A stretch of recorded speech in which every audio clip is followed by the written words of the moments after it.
First story is titled, Am I the a-hole for kicking my mom out? My 42 male mother moved in with us temporarily as her place in a retirement community is being finished. She has been a nightmare since she's moved in. She is constantly up my wife's butt, complaining, nitpicking. She's always got something to say about how she'd never do something my wife does, but then hypocritically says, it's fine if I do the same thing. My wife, who has the patience of a saint, doesn't complain. But I've been told by both our children, 16 male and 13 female, about things she's said and done. I've told her more than once that she's a guest in our house and to knock off her crap. I feel terrible I didn't realize that she was just getting sneakier about it. It came to a head on Wednesday. I was doing a project when my son came in and asked to talk. He said I needed to do something about my mother because he's seen my wife cry more than once because of her. My daughter said she has too, though my wife tries to hide it. After gently pressing my wife about it, she admitted it was true and told me how much she was starting to hate being home now because it was so nonstop with my mom, and she didn't say anything because she wouldn't ever want to put me in a bad spot or make me feel like I had to choose. I was furious. My wife should never feel uncomfortable in her own home. I confronted my mom, who immediately turned on the tears. It was taken out of context. My wife just doesn't like her. She's telling me lies. I told her to pack her stuff. I'd allowed her to hurt my wife for far too long. I dropped her off at my aunt's house yesterday. My aunt says I made the right decision, and my wife and kids needed to be comfortable in their own home. My mom and brother are furious, however, and say I'm an a-hole for making her homeless. I told my brother he could take her in then, but that's not an option somehow. I don't think I was the a-hole at all, but my wife feels like we caused problems in my family. So, am I the a-hole? Added to add, I wanted to thank everyone for their kind words. A few people mentioned my wife not communicating what was going on. Well, she came from a very abusive home, and that is a contributing factor. Her mom always used to say not to make her choose, which I think might be why she said what she did. Now for the top comments. Not the a-hole. You are a good husband. I've seen far too many posts where the wife is in misery because the mother-in-law is horrible to her, and the husband either does nothing or sides with his mother. Don't let your mom and brother get to you. You did the right thing. Even your aunt thinks so. Good on you for being there for your wife. This, not the a-hole.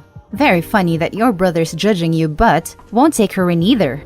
That's some ridiculous behavior. Your mom is welcome to rent an Airbnb if she doesn't want to be homeless.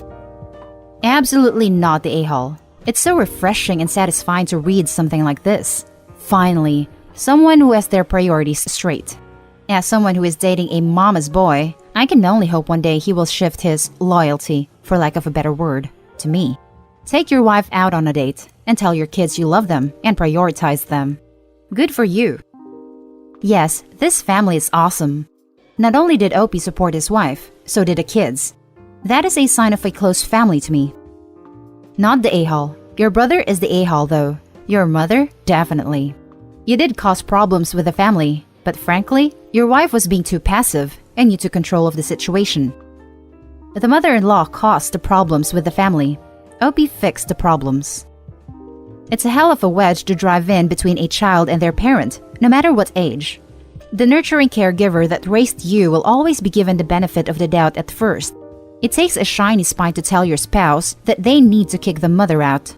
It's understandable that it went on for too long, but he stepped the hell up and didn't let his mother play her games. Now for the second story. Am I the a-hole for choosing not to sew baby quilts or dresses or anything other than housewares for my family? I started sewing when I was around 18. When I got to college, there was this girl, Allison, in my dorm who brought her sewing machine, and I could hear her doing stuff through the wall. I got up the nerve to say hi to her, and I spent so many hours on her bed watching her sew while we watched TV and talked. She taught me some basics, and I eventually saved up to get my own machine. My family didn't really support this. They've always been kind of, who has the time for that people? Anything that isn't sports or work is bad, because people should always be in the pursuit of more money, more cars, dating up, getting rock hard abs, etc. The first year, I made everyone simple but useful presents, aprons, pot holders, zipper pouches, etc. My dad is the only one who appreciated it. An apron meant for grilling. He still uses it. One sister said, "Oh, so you don't have a job?" When I moved in with Allison to some off-campus apartments, my family started going in on lecturing me about not bettering myself constantly. Mind you, I was in school to be a teacher. 7 years passed, Allie gets married, and I sew her wedding dress. She's more of a sister than my actual sisters. This is the first time my family takes interest, because now I can be of use to them. Jen sees the dress and starts telling me what she wants for hers. Annie tells me what she wants for Flower Girls. I told them no. They didn't take it well. Now, there's talk of grandchildren, and everyone has started looking at me to step up and make family heirloom quilts for the babies, as well as all kinds of other things. They tell me, what's the point of sewing if you're not going to sew for your family? I told everyone, why would I sew anything for any of you when you laughed at me and told me I was wasting my time? It didn't go over well, and my sisters have labeled me a bitter, hateful witch who won't let go of the past. And that I am jealous that they are successful in their careers while I'm scraping glue off desks. I teach high school, so no. A few friends have told me that my outburst was childish and that I shouldn't punish the grandchildren for my family being crappy to me. In my mind, I'm not punishing anyone. Punishing them would be taking away something rather than just not going out of my way to spend a lot of time sewing for people who are ungrateful. Plus, and I hate to say this, just because they're related to me doesn't make them family. I compromised and said I would make everyone some pot holders for Christmas. They told me to not bother coming if I'm not going to be a member of the family. Am I the a-hole? Now for the top comments. Not the a-hole. Also, wow for sewing an entire wedding dress. That's not easy and sounds like you're very, very skilled. And no, they want to use you without actually appreciating you. I'm pretty sure they won't even pay you or even provide materials. You're not punishing anyone because you're not taking away anything. No is no. They're not entitled or deserving to your free labor and time. They're not entitled or deserving to your free labor and time. Yeah, and I can't even understand why you compromised. They can go duck themselves. And OP, grow some backbone. Not the a-hole. They were mean and petty, and now they want presents? Made using the skill they were mean about? They are less clever than they think they are. The skill they are being mean about. They clearly don't understand the level of effort and talent that goes into making something like a quilt. They've just decided it should be no biggie for OP since it's not like she has a real job. Screw that. Not the a-hole. Honestly, I think your family members sound really insecure. They're also focused on status and achievement, and then they see you having a hobby you really enjoy, a good friend who is dear to you, and a career that fulfills you even though it's low status, which I don't agree with at all, but just sticking with the perception. And honestly, they just don't know what to think. You are happy and fulfilled by perfectly ordinary things, while they have loads and it's still not enough. So, they try to make you feel bad in order to feel better about themselves. It's sad, really. You're right. By the way, family isn't just the one you're born into, it's the one you choose.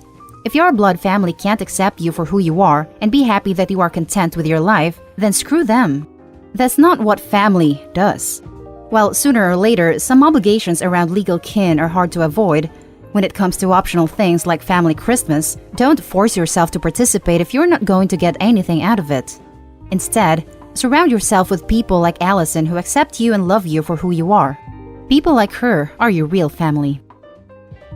Now for the last story.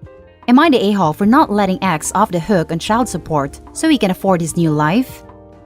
My ex-husband had a 4-year-long affair. I only came to learn about this affair because he got the other woman pregnant. We are now divorced, they are married, and they have a 2-year-old together. Ex and I share an 11 and 12-year-old. As of last year, I have primary custody because he and his wife and their child moved 4 hours away, which the courts considered too far to maintain 50-50 timeshare. The business X worked for collapsed due to COVID back in April, and X was out of work for several weeks. In that time, he asked me to take him off the hook for child support, which meant no back pay for the weeks. And because I said no, he brought me back to court.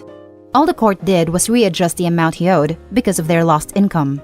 X's wife has since got a job, and he say that they are still struggling because neither make good money. He asked me again to let him off the hook. He said their daughter is suffering, because between keeping the roof over their head and paying child support, there isn't much left to provide for her. I told him that is not my problem. My concern will always be our children. He claims if I can afford to provide for them without him for a period of time, it is the right thing to do, because his other daughter is their half-sister, and as such, it is my role to make sure she is cared for too, or at least it should be, if I am a good mother and a caring person. I told him the discussion was over, and I want the child support for my children. Am I the a-hole? Now for the top comments. Not the a-hole. Child support is for the benefit of your children. If he wants an amendment to the child support agreement, he needs to talk with the courts further. You are right, not your business. He and his wife need to hustle more. He knows the court won't lower it more than they already have. The fact she is now working could increase it. So, he knows it's not safe to do so, which is why he's coming to me about it. But I look out for my children first. Take him to court for an increase. The court adjustment payments based upon their real income, which I guarantee he is lying to you about. Perhaps, if he learns his whining only gets him dragged into court and forced to pay more support, he will man up and quit crying to you about the consequences of his actions. But I look out for my children first, because you are a responsible parent. That would cost me money, so I will leave the child support as it is. If he wants to go fight for a further increase, he is entitled to, and I will enjoy saving the extra child support if that happens. I like to think I am. I have always put my kids first and their feelings and needs, even when it was painful to do so.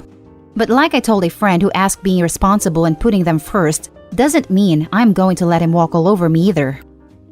Not the a-hole. If he didn't want to pay child support, he shouldn't have had an affair. It's not your responsibility to make sure his daughter is cared for. If he can't afford to provide for his daughter and pay child support, he should get another job. Agreed, but he did, and he had no choice but to let it come out, so now he is reaping what he sowed. Don't feel guilty. The courts take his family size into consideration when calculating child support. He can pay to go back and ask for another adjustment if he needs it. One thing I've learned from my ex-husband is to never agree to anything outside of the court order. It only ends in problems. Not the a-hole. His new life, or lack thereof, is not your problem. He had the affair, he had more children, and as a parent, it's his job to provide for all his children. If he is struggling, he needs to figure it out, but it's not your job to make sure his other child has what she needs too. The fact that he brought that up was ridiculous. Exactly, OP. You are providing for your kids. If you were married and had a third kid, would he have to pay child support on that kid? His logic is all backwards if he thinks you are only a good mother if you are helping him raise the kid he had with another woman. You are a good mother to your kids. And that's the end of this video, folks. As always, leave a comment and hit like and subscribe. And if you want more of this content, turn your notification on to get updated on the latest videos. And I'll catch you in the next one. Stay safe.